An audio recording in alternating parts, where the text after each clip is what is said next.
bitch, and it's wonderful. On to Sunday.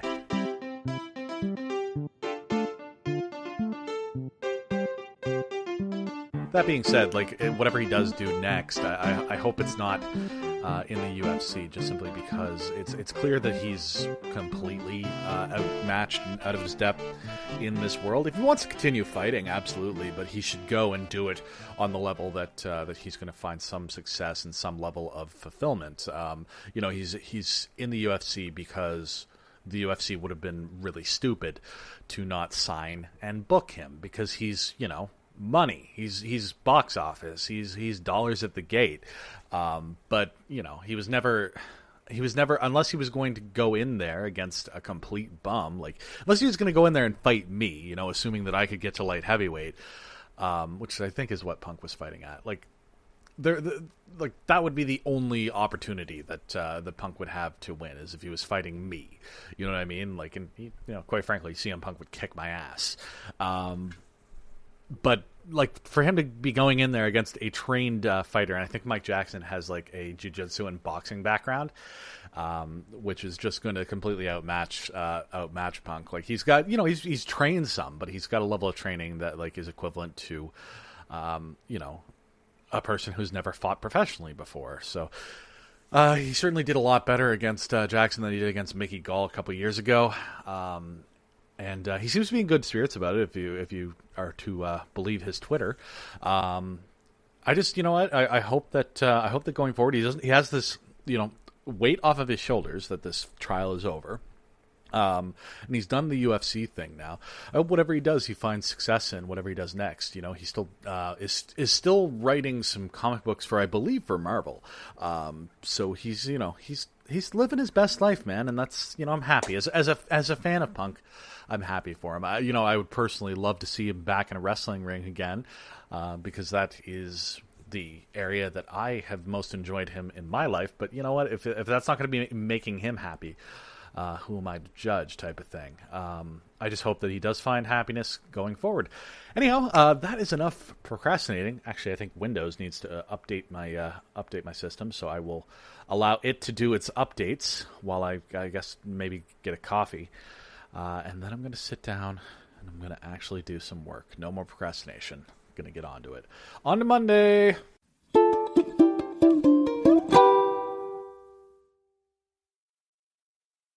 Hey, it's been a minute since I used that little sound effect. Still on Sunday here, just popping back in to talk really quickly about Windows updates.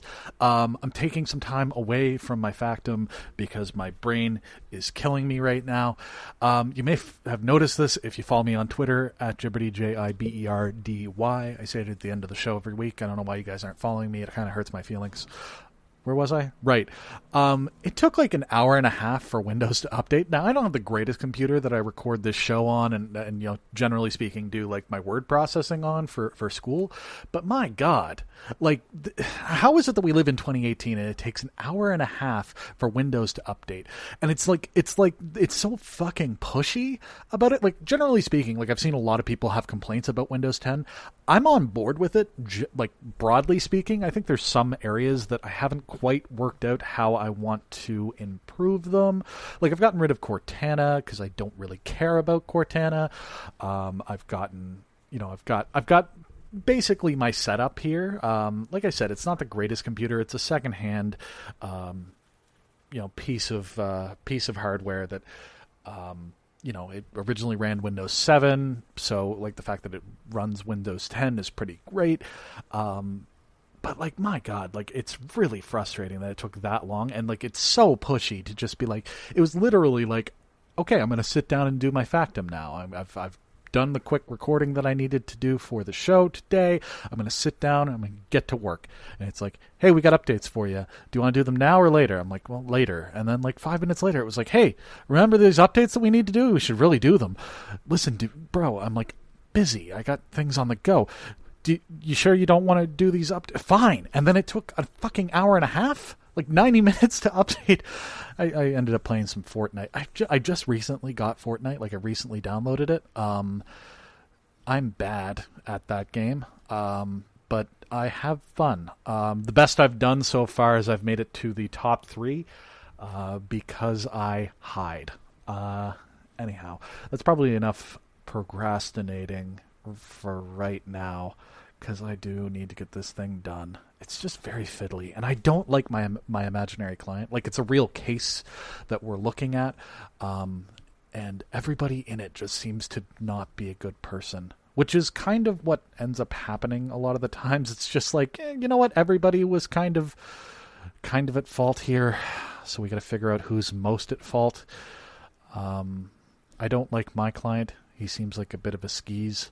I don't like the opposition client, who seems a little bit like a naive dummy.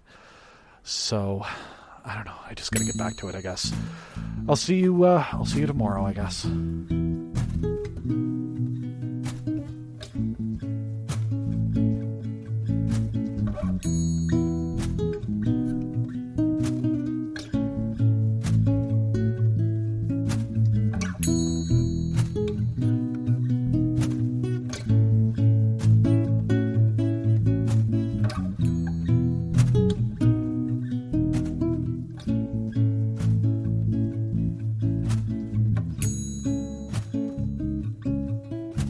Oh, hey, it's Tuesday, actually, not Monday at all.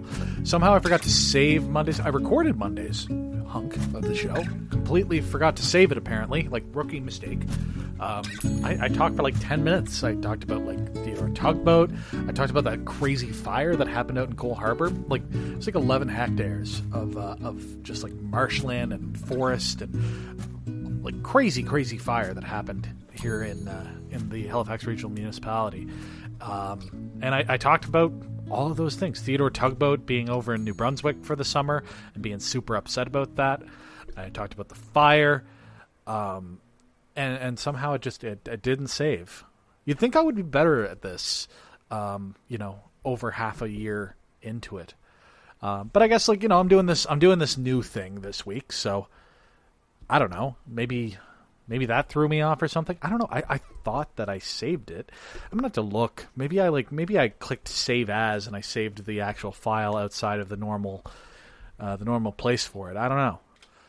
I also talked about the marijuana legislation passing the Senate here in Nova Scotia, in Canada, in Nova Scotia as well, just by extension, I guess. So yeah, it's looking more and more like the legalization of pot is going to hit that July 1st deadline that the Trudeau government set out, assuming, of course, that we're not annexed by the United States by then. Apparently, since we're okay, so the big summit happened last night, and Trump and Kim Jong-un are apparently besties, but we are a huge national security risk to the United States here in Canada. I don't really quite understand that one. I mean, I kind of do in a way, I guess, like the way that Donald Trump seems to treat international relations in terms of who he's willing to do diplomatic relationships with is based solely on two factors. One, did Obama do it? At which point we better dismantle it as soon as possible. And I think we all know that Obama did Justin Trudeau, if you know what I'm saying. I'm wiggling my eyebrows. You can't see that because this is an audio medium, but I'm wiggling my eyebrows suggestively. I'm sure you can put together what I mean there. And the other thing of it is like, is it transactionally appropriate? Like, is it transactionally good in the short term for the United States right now? Which seems to be like the entire thing that he's sort of running his foreign policy on right now. Is it beneficial in sort of a, if it feels good, do it sort of way for the United States? And sometimes, like, dealing with a slight trade deficit with a nation who you have great historical relationships with is kind of like eating your vegetables rather than having a big old chunk of Russian chocolate cake. Honestly, like, I'm not an economist. I don't really know how these things really work. As I understand it, there's probably not that big of a trade surplus or trade deficit one way or the other between the United States and Canada. I think that generally speaking, Trump's just pissed off that Trudeau decided to speak up after he was asked a question by a journalist, which is not something that Trump is particularly well versed in. Getting asked a question by a journalist and then answering it. Where was I? I'm sure I was talking about something of actual substance rather than just running my mouth about Donald Trump. Anyhow.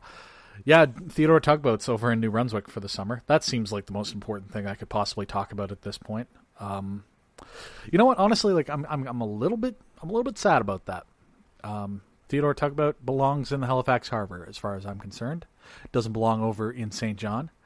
I'm sorry to my sister and to her boyfriend, but frankly, he's not in the place where he should be. It's been one of those things, man. Like I've wanted to do some of those like touristy things in Halifax. One of those things that I've been trying to get myself around to. Like I've gone to Pier 21 and to the Museum of Natural History for the first time in years. Fairly recently, the girlfriend and I went. Trying to get my way out to the Museum of the Atlantic and to the Art Museum here in town. I'd love to do the Harbor Hopper at some point. It seems to me that it's maybe prohibitively expensive at this point in time in my life, just because that is really extra special, a touristy trap. But I would have liked to have gone out on Theodore some sunny summer afternoon here in Halifax, but it looks like he's going to be over in St. John until October, which means I'm not going to get a chance to this season. I don't know, man. There's a lot of injustices in this world, and I think that ranks amongst really none of them. Let's be real. Hey, what else is going on? Hey, well, you know what? We were talking about the World Cup, a couple of days ago. At this point, it's a few minutes ago from your perspective, but it's literally a couple of days in the past for me. I don't know if I've talked about this on this show yet, but so the Canadian Premier League, Premier League, top level professional soccer, and by top level I mean professional anyhow, is coming to Canada. We're launching a Canadian Premier League, which will probably be almost like a feeder system, I'm going to guess, to the MLS. Hopefully that bumps up the MLS in terms of quality, and then the MLS can be a feeder system over to some European clubs, and there'll maybe be some actual like world-class talent that comes out of this part of the world, because it's not like we're not a populous region of the world. Canada in particular is not that populous, but you would think that there would be more talent going over to top European clubs from the United States at the very least. Seems to me it's just like Christian Pulisic, and that's really it. I don't know if I can name another major U.S. star that's really killing it in the European scene right now. And you'd think that there would be someone there. If Iceland can make it to the World Cup, their population is less than that of Wichita, Kansas. If they can make it to the World Cup, how is it that the United States can't have at least a starting 11 of pretty close to world-class players? Just kind of seems strange to me. Anyhow, the Canadian Premier League, it's going to debut, I think it's in another year, and Halifax is getting a team, which is pretty exciting. And the Halifax Supporters Club is meeting this week to talk about what they want this team's support structure to kind of be. I wish that I could go. I'm kind of aching for the days where I don't have to work so late on a weeknight. As it sort of stands, I go to school in the morning, and I'm in class usually until about noon, and then I come home and do a little puttering around the house, eat something, and then I go to work for about 3 o'clock or thereabouts, and work until 11, and then I'm free for the evening to go home and try and get some sleep. If I had a normal person's schedule, I would be off in time to actually get to go to hang out at this meeting and become part of the community there. I'm hoping that there'll still be some opportunity once I get a little bit more of a normal schedule to actually go out and do that.